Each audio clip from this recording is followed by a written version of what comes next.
In this video, we would like to share with you some important points of Redmi Pad SE for your consideration and choosing a tablet to fit your demand. Please enjoy watching the video as following. The Redmi Pad SE has an impressive, sleek design for a budget tablet. It's a slab of metal, but it's a well-molded aluminum.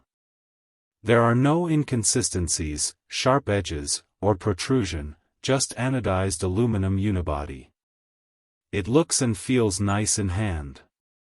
Weight-wise, it's what you'd expect from an 11-inch tablet. The panel on the front is, of course, glass and forms a small ridge with the side frame. The bezels are somewhat thin and maybe just the right amount of thick to ensure a secure grip without touching the touch-sensitive area when using it. We like it.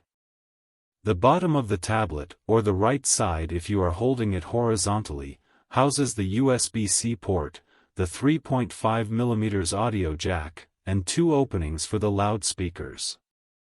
The top has another set of grills for the speakers and the power button in the corner. On the right side of the frame, you will find the volume rocker in close proximity to the power button. We don't really have any issue with the button placements, but the power key seems to be way too easy to press.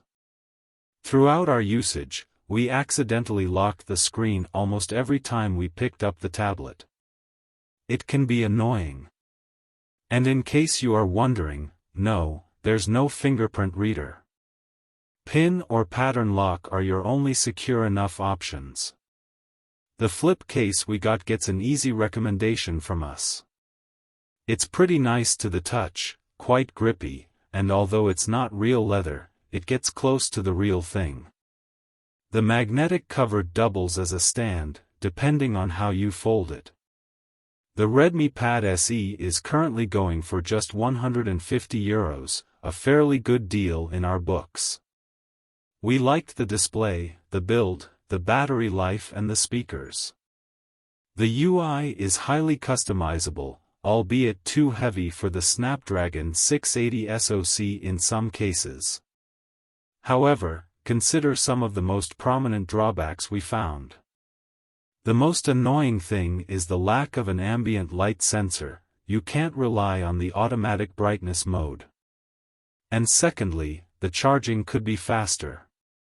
Sure, an argument can be made that this device will probably stay at home most of the time, so it would never be far from an outlet. Still, this is one of the slowest charging tablets we've tested. If you are willing to spend just a tad more, then maybe you should consider the Xiaomi Pad 6, which has a better screen with an ambient light sensor, offers a more powerful chip and runs on the same software. Alternatively, the older Redmi Pad, the OPPO Pad Air and the Samsung Galaxy Tab A9 Plus may be up your alley depending on your software preferences, but the overall experience and hardware are similar. Pros: nice build quality, thin and lightweight design. Pretty decent screen for the price, 90 Hz too. Dependable battery life.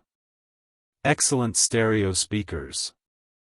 Feature-rich and highly customizable MIUI 14 pad based on Android 13. Cons: slow charging. Chipset on the low end of the performance spectrum for the class. Thank you for watching. See you next videos.